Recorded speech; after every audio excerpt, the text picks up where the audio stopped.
Yang kedua, kalau berbicara tentang hipokritnya Amerika, ini sudah merupakan DNA mereka sebenarnya. DNA mereka itu adalah seperti di dalam Al-Quran. Mereka mengatakan nahnu muslihun, kami adalah orang-orang yang membuat kebaikan. Sebenarnya mereka justru yufsid, mereka justru merusak. Kenapa? Karena ini DNA-nya mereka. Kok bisa kita katakan DNA-nya mereka? Ya semenjak dibuatnya Amerika itu juga sudah mereka udah bohong kan. Kita tahu bahwasanya mereka jadi every accusation is a confession. Bahwasanya ketika mereka mengatakan ada mass destruction weapon di Irak, ternyata mereka yang bikin mass destruction weapon.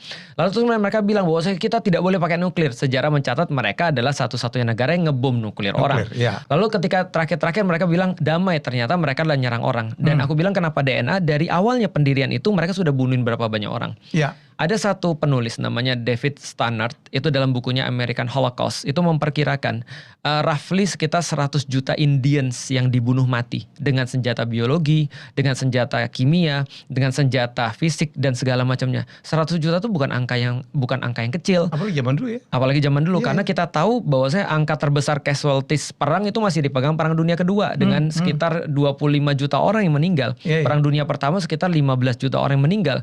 Sementara 100 juta itu ngeri banget angka segitu. Untuk satu bangsa. Dan untuk satu bangsa. Dan ternyata ya hipokritnya Trump adalah dia buat ICE itu kan ya. Polisi imigrasinya untuk justru nangkepin orang-orang dalam tanda kutip yang native.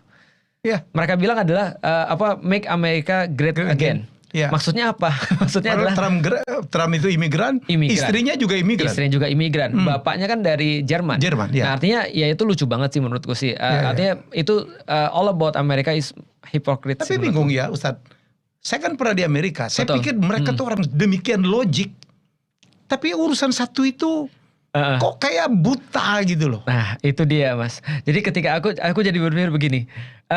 Aku mulai meragukan orang Amerika itu punya intelijensia bagus semenjak Joe Biden terpilih jadi presiden.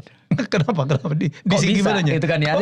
Kok bisa orang setua itu gitu kan ya sudah benar-benar menunjukkan gejala demensia dari berbagai segi tapi masih dipilih jadi presiden kan gitu kan ya. Apalagi Trump, aku bilang nggak pernah kepikir. Kayak gak ada pilihan lain. Nggak ada pilihan yang lain kan. Nggak ada orang lagi kalian terus kemudian pilih Trump. Dan ternyata banyak pemilihnya. Jadi diprediksi, mereka prediksi kalau Epstein Files kemarin tetap dilanjutin, itu kan terjadi civil war.